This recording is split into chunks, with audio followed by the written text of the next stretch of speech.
जय जिनेंद्र शाह। आज मैं आप सभी को परिचित करना चाहती हूँ आदरणीय श्रीमान शाह ललित जी गांधी, जो जैन अल्पसंख्यक राज्य मंडल के अध्यक्ष है। और मैं आपको पूछना चाहती हूँ कि जैन समाज के लिए अभी जो हमारे जो महाराष्ट्र शासन है, उन्होंने क्या क्या योजनाएं लाई है।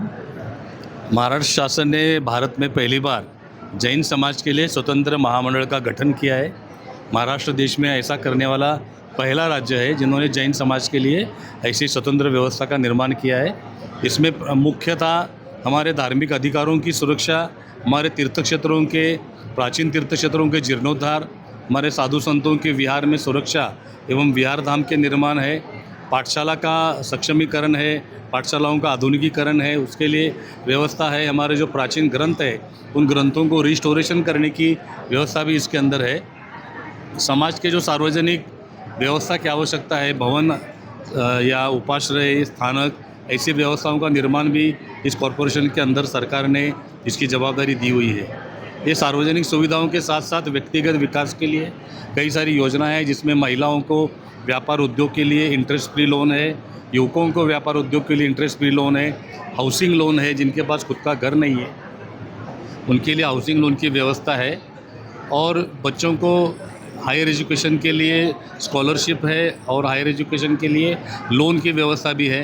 हायर एजुकेशन के लिए छोटे छोटे शहरों से बच्चे बड़े शहरों में जो हायर एजुकेशन के लिए जाते हैं उनकी हॉस्टल की सुविधा नहीं होती है, तो मुंबई, पुणे, नवी मुंबई, नागपुर, अमरावती, नासिक, संभाजीनगर और कोल्हापुर, ये 8 स्थानों पर 8 विद्यार्थियों के लिए और 8 विद्यार्थिनियों के लिए ऐसे 16 हॉस्टल महामंडल के माध्यम से बनाए जा रहे हैं। उसका काम बहुत जल्द शुरू होगा, उसके आरंभिक प्रक्रिया शुरू है।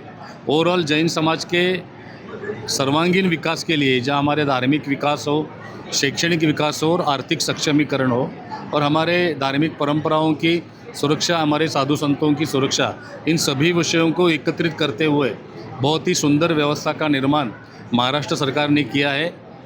जैन समाज के इतिहास में ऐसा पहली बार हुआ है कि समाज के लिए ऐसी कोई सरकार के माध्यम से व्यवस्था की हो, और इसके लिए बिज़नेस लोन और एजुकेशन के लोन के लिए केंद्र सरकार ने 100 करोड़ का फंड अप्रूव किया है, और राज्य सरकार ने भी 100 करोड़ का, ऐसे 200 करोड़ का फंड इस कॉरपोरेशन के लिए सरकार ने अप्रूव किया है। बहुत ही अच्छा एक सुनियोजित पद्धति से एक कॉरपोरेशन का गठन महाराष्ट्र सरकार ने किया है।